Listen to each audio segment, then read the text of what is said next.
crazy ass story time about how my best friend's parents walked in on me sleeping with my best friend's brothers. And yes, I said brothers. So my freshman year, I became best friends with this girl. And she had two older, hot-ass brothers. One was in college, and one was a senior. Well, it was Christmas break, and her older brother from college was home. And my parents let me go with them to Florida for Christmas break. They had a super nice beach house, and I was sharing a room with my best friend.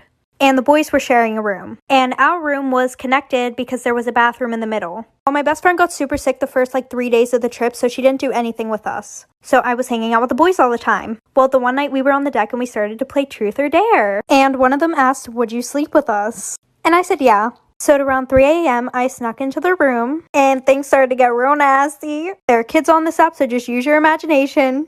And things started to get really loud and we woke their parents up, for part two. Part 2. So we thought that we woke their parents up and we heard someone walking up the stairs. So I ran into the bathroom, hid, and they asked if everything was okay. And I was just like, oh, I'm not feeling good. I think I caught whatever my best friend has. So they went back downstairs and we thought they went back to sleep.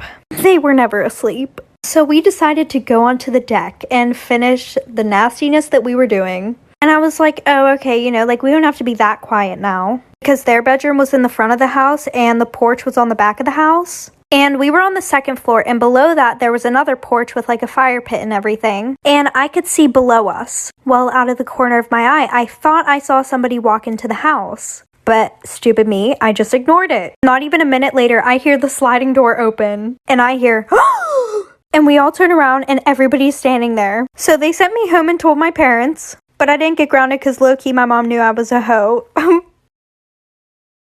Story time about how I tried to get my boyfriend back for cheating on me, but I ended up with an STD instead. So a little background information. I was dating this guy for about 7 months whenever I was in high school.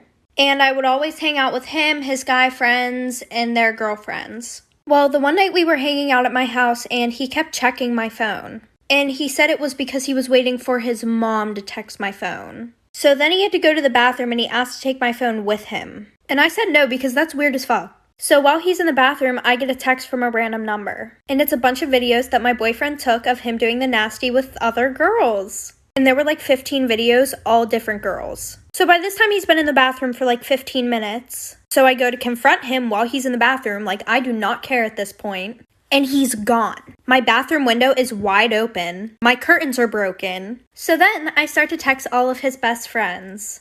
For part 2.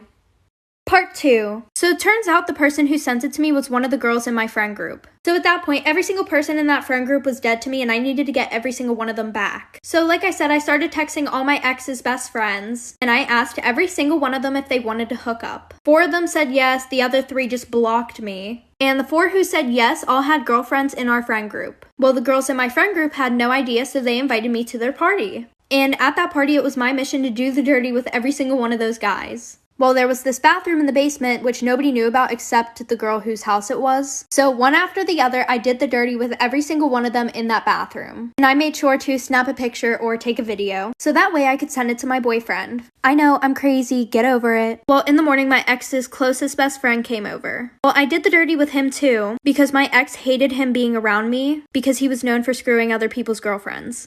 Okay, there's gonna be a part 3. Part 3.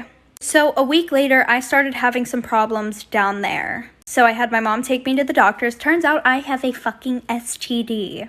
And nobody knew about it, at least not yet. Well, my boyfriend came over that same day asking if we could get back together. So I thought, what an even better way to get back at him. Give him what I have. Mind you, I was still hooking up with all 4 of his best friends.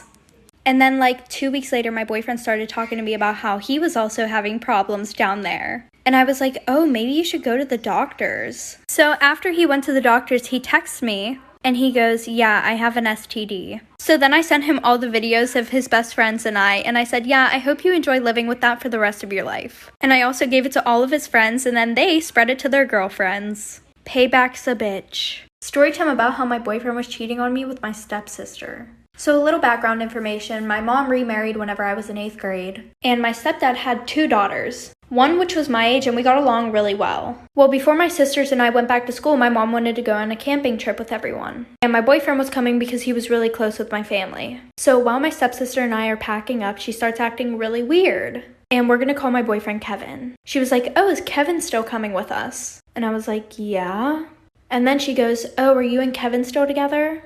And I'm like, "We were never broken up. Like, the fuck?" Like I said, she was just being super fucking weird. But anyways, we all get in the car, we drive up there, and her and Kevin start being super weird around each other. Like, they were being too touchy. Anytime that I wanted to go do something with Kevin, she would say, "Oh, Kevin, you can come do this instead." Well, that night, Kevin and I are sleeping in our tent. At least I thought he was. And I wake up to some loud noises in the other tent, like for part 2.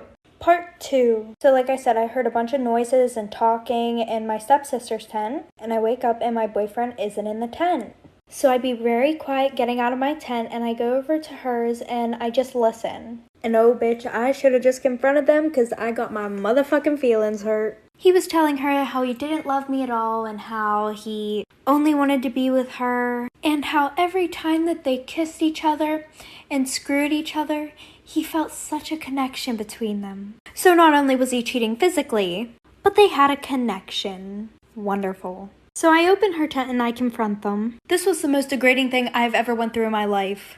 And I said, "I heard you guys outside. And I'm just not the type of girl who's going to come at another girl because my man wants her. Because at that point, he's not my man." She goes, "Sit down, sweetie. We need to talk." Apparently, they're in love. So they started dating. They're still dating. And my parents allowed it. So I distanced myself from all of them.